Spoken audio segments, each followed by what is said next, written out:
and welcome to New England Authors. We present the best of our region, and we have many authors and many subjects. Our author today is Joanna Schaffhausen. Welcome to the show. Thank you. This is your new book, No Mercy, but I want to ask you a little bit more about other titles and about your life. You studied psychology and neuroscience, right? Yes, I did. I have a PhD in neuroscience. In neuroscience? Yeah. But you turned to writing fiction, is that right? Yeah, I've always loved writing since I was, 8 years old. And so finally, I'm pursuing that. And there's a lot of psychology. You, I guess, use a lot of psychology. And do you use your background as a neuroscientist?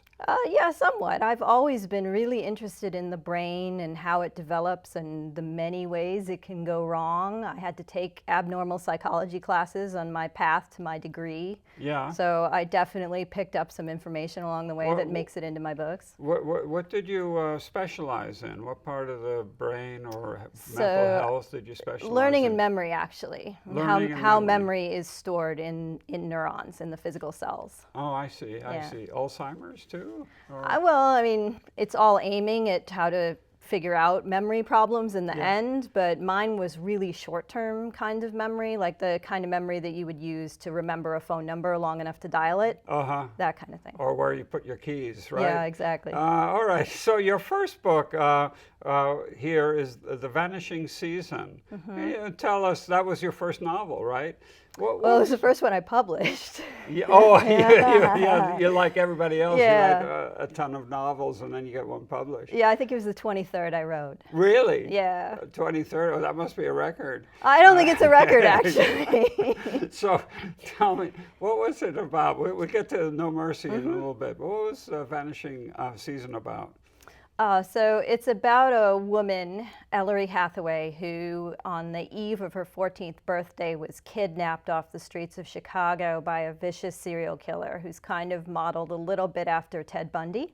Oh, yes, that's right, yeah. That kind of famous serial killer. And she would have been his 17th victim, except a very green profiler at the time, an FBI agent named Reed Markham. Played a hunch and rescued her from the killer's closet. And so that happened before the book starts, and now it's 14 years later. She's working as a junior police officer in small town Massachusetts, and every year around her birthday, somebody goes missing. And she thinks somebody has figured out who she is, somebody very dangerous. And she tries to warn her superiors that they may have a serial killer lurking in their midst, but they don't believe it. They think that the people have other reasons to be missing. Interesting. So no one listens to her. And now her birthday is coming around again for the 4th year, and she's afraid someone's going to go missing if she doesn't stop it. Yes, So she calls up the one person she knows will believe her, and that is Reed, who rescued her all those years ago when she was a child. Is this Ellery? Yeah, as well? that's so she comes back in No Mercy. Yes, it's a series. Oh, I see. Both Reed and Ellery are recurring characters. So let's get to New Mercy now. No Mercy. Tell us why is the book called No Mercy? Well, it explores themes of forgiveness and whether you can forgive or be forgiven. Ellery does something at the end of the Vanishing Season that lands her in hot water, and she is forced into group therapy with victims of violent crime, and they're there for their, muggings and sort of traditional crime, and her perpetrator is like an answer on Jeopardy, so she doesn't really feel like these people have much to teach her, and she doesn't feel like what she did was wrong, so she's not really seeking forgiveness. She kills someone. Yeah, she kills someone. She kills a murderer. A murderer. Yeah, and she feels like, people should be thanking her for that, not forgiving her. Yeah. But there's other people in the group who are hiding some secrets that they may or may not need forgiveness for. So this is where your psychology comes in, because she has to go to this group therapy, right? And I forgot the psychologist's name, Dr. Sunny, was it? Yeah, Sunny Soon. Yeah, so is that you? No. No, she's not me. And Ellery is not you either. No, I mean, Ellery has elements of me, but obviously I wasn't kidnapped off the streets of Chicago. Yeah. And I'd like to think I'm a little better adjusted. Yeah, yes. And so Ellery goes through some traumatic experience when she's 14 years old. Can you tell us? Well, that's where she was kidnapped and, Yeah. and held in this closet and abused by the serial killer who, in the end, he cut off his victims' hands and kept them. Right. Ellery escaped with her hands, but she wears the scars on her body. And so the story is very much about how this outsized criminal case, where there's this hunger to know more about the serial killer and what he did and his acts, affects her life. Yeah. And Reed's life. So he shot to fame on the back of this case, and he thought he was the big hero all along. And in reuniting with Ellery, he gets to find out whether he really is the hero of her life the way he's imagined. And the two of them sort of explore this idea of identity and whether you get to carve your own story in the face of this overarching public story of one of the grimmest serial killers ever to have operated. So she has to go to this group therapy. She's kind of got a chip on her shoulder about doing big one. this. Yeah, chip on her shoulder. And she meets some characters there. So she meets a woman who's been raped. Yes, yeah. So that's Wendy, and she has the tattoo, No Mercy, on Which her. where you get the book from. Yeah, She that's wrote on her tattooed neck. on her neck. Yeah, after, so her rapist came in through the bedroom window, and she's actually modeled on a woman, a friend of mine, who had this happen to her. Really? Yeah, where you think you're safe on the second floor of your building, and then you're sleeping in your bed, and the rapist comes in through the window. Yeah. And he attacked her and she survived, but he's still at large, and the cops have kind of given up hope. The case has gone cold, but he's still out there somewhere, and she can't live her life knowing he's still out there. And she begs Ellery for help in tracking him down. Because Ellery, by this time, is kind of a star. Everybody knows who everybody she knows is her. Her because secret's she's been out on the news. And this victim of this rape thinks that Ellery can help her. And the rapist was all covered up. So she wants to take on the case, right? Why? Well, Ellery, on the other side, if she's got a chip on one shoulder, the other side is, the soft spot for the victims, the underdog, the people who've been abused. Ellery has some survivor's guilt, where 16 young women perished at the hands of this serial killer, Coben, before she herself survived. Psychology back. Yeah, that's the psychology. Yeah. So she feels compelled in a way to live her life to rebalance some of that and to do good. Yeah. Even if she doesn't always follow the rules. Yeah. So then she goes to Reed. She goes to her friend Reed, Ellery does, to help her solve the crime. Yep. And she really gets into it. Yep, she gets into trouble again. Yeah. And there's Reed right along with her. And was it Reed that's coming up for promotion? Yeah. If he gets into this case, and it might mess him up, right? Yeah, he's up for a promotion, heading his unit, and the boss has just one condition, which is to stay away from Ellery, who is deemed unstable. Right. And troublesome. So, of course, Reed doesn't listen. She does cause trouble, doesn't she? Yes, she does. Pretty much everywhere she goes. And she is troubled as well. Yeah. She's got this this trauma behind her. So there are other. Ellery meets in this group therapy. She meets someone else who lived through an arson attack many years ago. Can you tell us a little about her?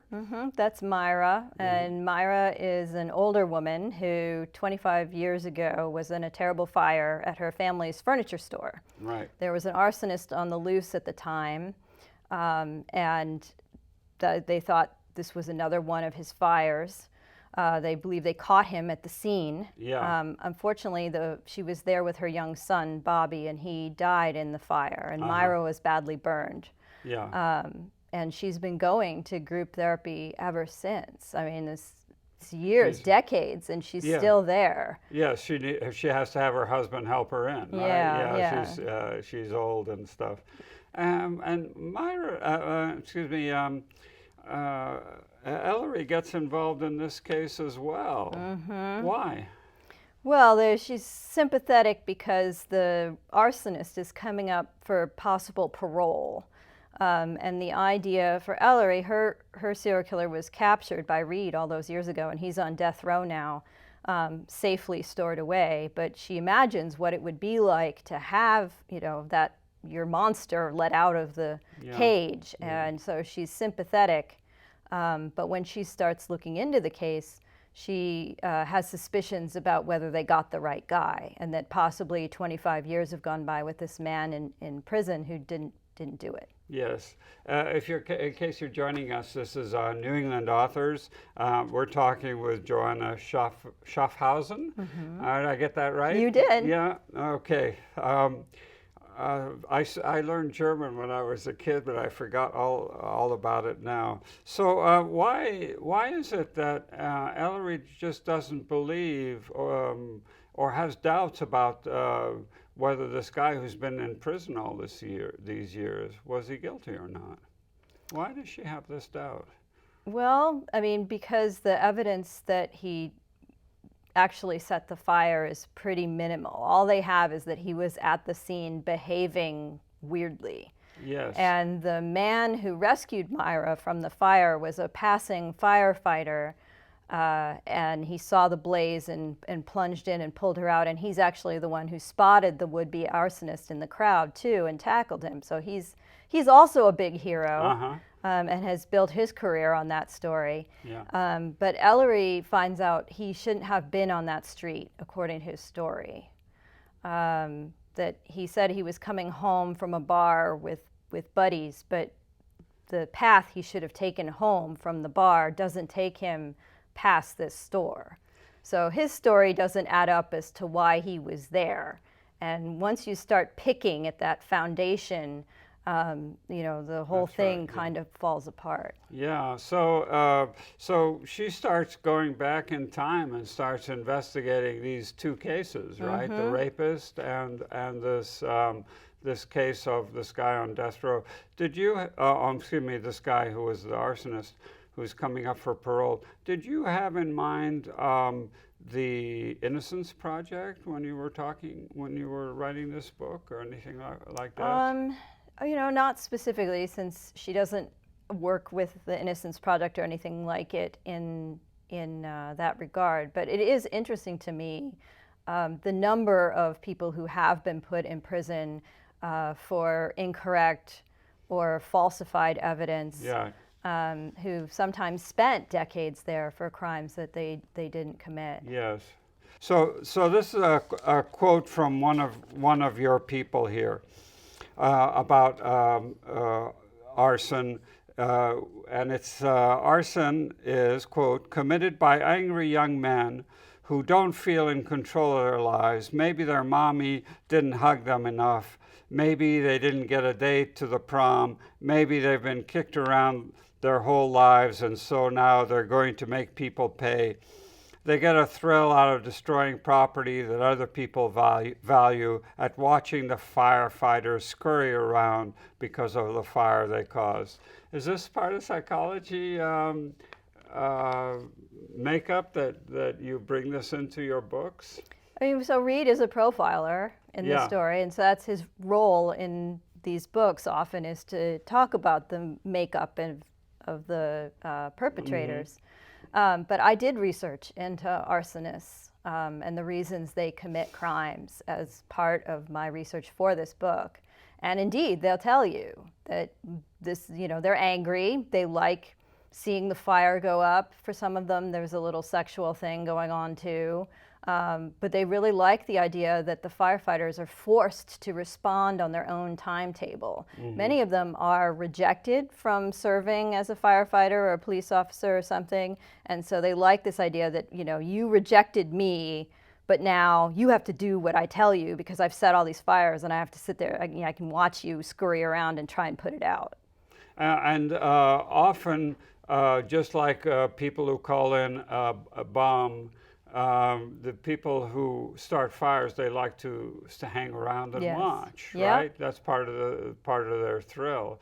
But I understand that a lot of the ideas about arson have changed over the years, and there were people who were convicted of arson who it turned out the evidence that they had, where the fire started, how the fire spread, and so on, was not right. Did you go into that at all in your book? No, I didn't. There wasn't really room to talk about that much in the book, but I did read about it, and it is interesting and troubling. I mean, that we've tried, obviously, to have real science underpinning arson, but it turns out things like burn patterns or Yes. whether there was an accelerant present or not present at the scene. Many houses can contain chemicals in them somewhere that afterward, in the aftermath of a fire, can give off a reading that there was an accelerant there when there maybe wasn't. Yes. And so, I mean, I think the investigations were made in good faith, but in a lot of cases, the science really has not held up. So there are definitely some people who are in prison for arsons that they didn't commit. On the flip side, arson's actually a pretty easy crime to get away with. So investigators estimate that we've probably only caught about 17%. 17% of the arsonists, I yeah. see. And the others look like there were just fires that were Yeah. started. I understand. Okay. So you use New England as a setting for your books. What makes New England so interesting? Well, it's got everything, right? You can have the wilderness and the trees that are, thick as bear's fur, where you drive off and all of a sudden you can't see anything at night. It's completely pitch black. And then you have Boston, which I think is an incredibly rich city to set a crime story in. Yeah. It's small for a city, so it has all of the things you want in a city. Both, to live in, like, sports teams and museums and theater and a green space and all that great thriving metropolis. But it also has a history of, racial tensions. It has really distinct neighborhoods, which are kind of interesting. And because it's small, everybody's kind of on top of one another and up in everybody's business all the time, which is really great if you're looking for witnesses or, things like that. Yeah.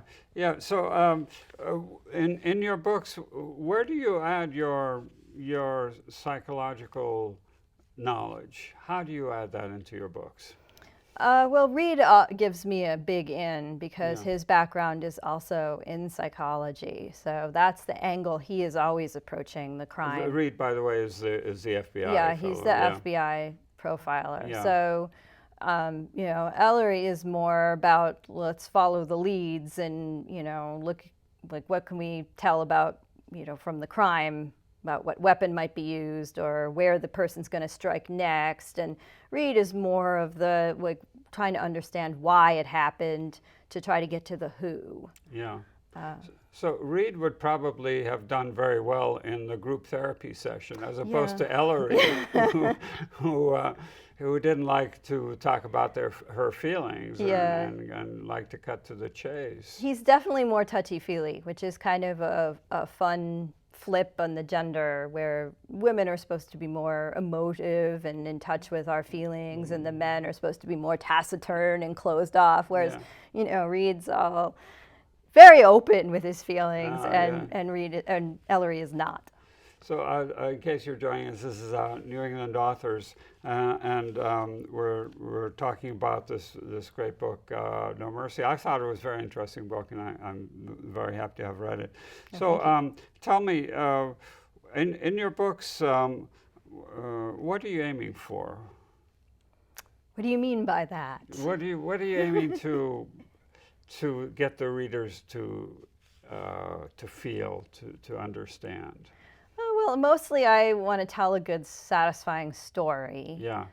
So I think about that, when I'm constructing a story about, what is it going to be about? What are the main conflicts, how are they going to be resolved in a satisfying manner, which doesn't necessarily mean there's no questions at the end or that everybody always gets the punishment that they deserve, but that the reader walks away, feeling like the character arcs have been completed. Beyond that, the books really do center on this question of identity and how we become the people we are, and the stories we tell about ourselves, and that other people tell about us, and who gets to decide. Like, if everybody else decides you are one thing, do you actually get to decide you're actually something else? If everybody sees you as a victim, can you transcend that? Can you re-seize your narrative? Alternatively, if you've always told yourself you're this big hotshot hero and it turns out maybe you're not, how do you, and maybe you did harm. I mean, Reed wrote a best-selling book about Ellery that in some ways ended up doing her real harm, and continues to do real harm because he fed the public appetite for her story. How do you make peace with that when you tell yourself you're the good guy? So in your book, there's a basset hound, right? Yes, Speed Bump. You have, Speed Bump is his name. Speed Bump. Yeah. And you have a basset hound yourself, I right? do. His name is Winston. Yeah. And you put a Speed Bump into the book. Why? Because you have one yourself. Well, I didn't have Winston when I wrote Speed Bump. Speed Bump was actually conceived back about 2000, so he's very old in dog years when I wrote the first draft of the book. Well, that was before or after the 23 other books. It was midpoint. Midpoint, yeah. But yeah, so back in the Vanishing season, when we first meet Ellery, she's especially closed off and cantankerous, and so she needed something to humanize her. And also, people hunting other humans and cutting off their hands is kind of a grim storyline, so you need some comic relief, and there's really nothing funnier than a basset hound. Oh, so is that right? He is there to humanize Ellery because she loves him, and also for comic relief, just because they are funny dogs. Yeah, I guess they are. Any other comedy in your books? I don't know about comedy. Reed and Ellery, I think, have banter that can sometimes be amusing. Yes. Yeah. So this is part of a series. So this is the first two. What's coming up? So the next one is All the Best Lies, and that comes up in February of 2020. And in that one, Reed and Ellery travel to Las Vegas to try to solve his mother's murder. She was murdered 40 years ago when Reed was a baby. And so the case is very, very cold. But you talk about that actually in this book here. You talk a little about it. So yeah, it's interesting that we're going to go back to see that happen. Yep. Yeah, and then you have other. Is that the last of the series? Is it a trilogy? Or? No, there's a fourth one I just finished now. Reed and Ellery are on the case of a missing 12-year-old girl in Boston. And then there's a fifth one that I haven't written yet. And we'll see after that. Yeah. So are some of these the 23 books that you haven't? No, those are all in a drawer. So to speak. Yeah. Do you take bits of pieces out of them? I do sometimes steal from myself. Yes. Yeah. Okay.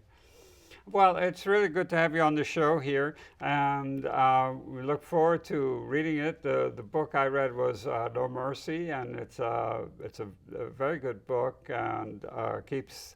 And oh, by the way, it got surprise. So it's got surprises, and I won't, of course, spoil it. I've spoiled many other authors' books. I won't spoil your book.